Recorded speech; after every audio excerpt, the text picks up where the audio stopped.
সারা দেশের মতো শরীয়তপুর জেলায়ও বাড়ছে জনসংখ্যা, কিন্তু কতজন বেড়েছে? সাক্ষরতার হার কত? শহরে আর বস্তিতে বাস করেন কতজন? জেলায় হিজড়া জনগোষ্ঠী আর ক্ষুদ্র নৃগোষ্ঠীর সংখ্যাই বা কত? এমন সব প্রশ্নের উত্তর উঠে এসেছে ষষ্ঠ জনশুমারি ও গৃহগণনা 2022-এর প্রাথমিক প্রতিবেদনে।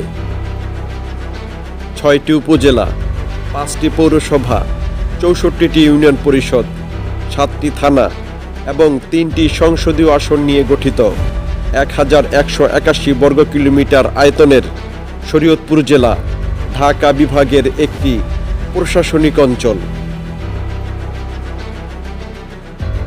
পদ্মা, মেঘনা, দামুদিয়া, কীর্তিনাশা, পালং নদী ও আড়িয়াল খাঁ নদ নদী প্রবাহিত শরীয়তপুর জেলায় গত 11 বছরে জনসংখ্যা বেড়েছে 1,38,737 জন, যা বর্তমানে 12,94,561 জনে দাঁড়িয়েছে।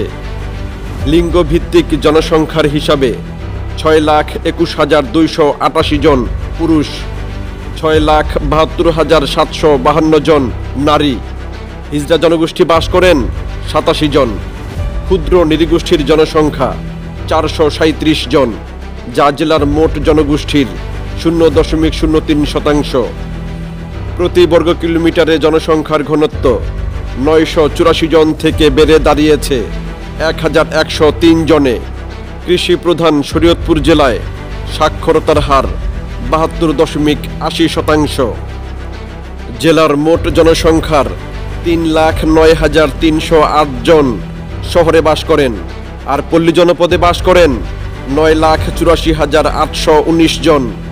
ধর্মভিত্তিক জনসংখ্যার হিসাবে মুসলিম 96.65%, সনাতন হিন্দু 3.30%, বৌদ্ধ 0.02%, খ্রিস্টান 0.01% এবং অন্যান্য ধর্মাবলম্বী 0.03%।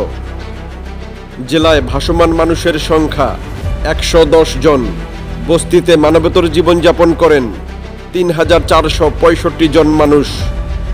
শরীয়তপুর জেলায় পরিবার প্রতি গড় সদস্য সংখ্যা 4.66 জন থেকে কমে দাঁড়িয়েছে 4.19 জনে। সপ্তাহব্যাপী জরিপ শেষ হয় গত 21 জুন 2022 ইংরাজি তারিখে। তবে অভিযোগ আছে, এবারের জনশুমারি ও গৃহগণনায় সব মানুষের তথ্য আসেনি।